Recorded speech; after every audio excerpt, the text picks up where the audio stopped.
최근 러시아에서 지진이 기록될 정도의 대규모 폭발 사건이 발생하자 21세기 들어 지구촌 곳곳에서 일어난 역대급 폭발 사고가 다시금 주목을 받고 있습니다.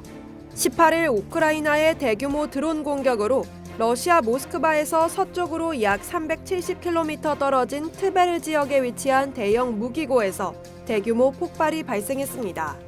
노르웨이 지진파 관측소인 노르사르가 소규모 지진으로 추정되는 진동을 감지했을 정도로 이번 폭발의 규모는 매우 컸던 것으로 알려졌는데요. 해당 무기고에는 우크라이나에 큰 피해를 주는 활공폭탄과 대형 포탄은 물론 S-300, S-400, 이스칸데르, 토치카-유 등 각종 미사일이 비축돼 있었으며 특히 북한산 탄도미사일인 KN-23 단거리 탄도미사일도 보관돼 있었던 것으로 전해집니다. 10여 년 전 중국에서도 대형 폭발 사고가 발생했는데요.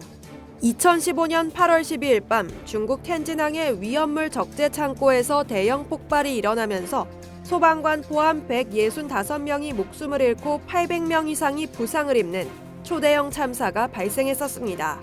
당시 텐진항에 위치한 루이하이 회사 소유 야적 컨테이너에서 발생한 화재가 발단이 됐던 것으로 전해지는데요.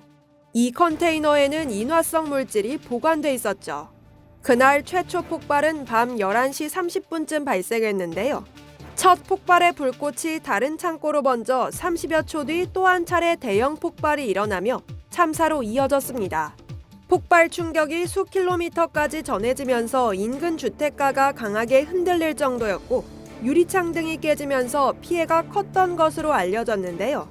중국 지진센터는 두 번째 폭발의 경우 강도가 리히터 규모 2.9에 해당한다고 밝힌 바 있습니다. 이는 21톤 규모 TNT 폭발과 맞먹는 수준이죠. 2004년에는 북한의 평안북도 룡천역에서 대규모 폭발 사고가 발생했습니다. 2004년 4월 평안북도 신의주 인근 용천역에서 질산 암모늄을 실은 화물열차에 불꽃이 옮겨붙으며 폭발 사고가 발생한 건데요. 질산 암모늄은 질산과 암모니아가 반응해 형성되는 화합물로 주로 비료로 쓰이지만 고온이나 가연성 물질과 닿으면 쉽게 폭발하는 성질을 가지고 있습니다. 당시 폭발 사고로 룡천역을 중심으로 반경 500m 이내 건물이 완파됐으며 폭발 영향권도 4km에 달했던 것으로 전해집니다. 사망자는 최소 150여 명, 부상자는 1,300여 명으로 추산됐죠. 2020년 레바논 수도 베이루트에서도 질산 암모늄으로 인한 대규모 폭발 사고가 발생한 바 있는데요. 2020년 8월 레바논 베이루트 항에 저장된 2,750톤의 질산 암모늄이 폭발해 최소 163명의 사망자와 6천여 명의 부상자가 나왔습니다.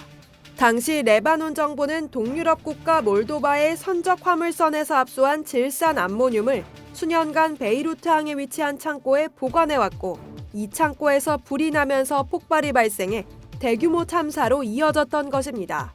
이상 여의도 튜브였습니다.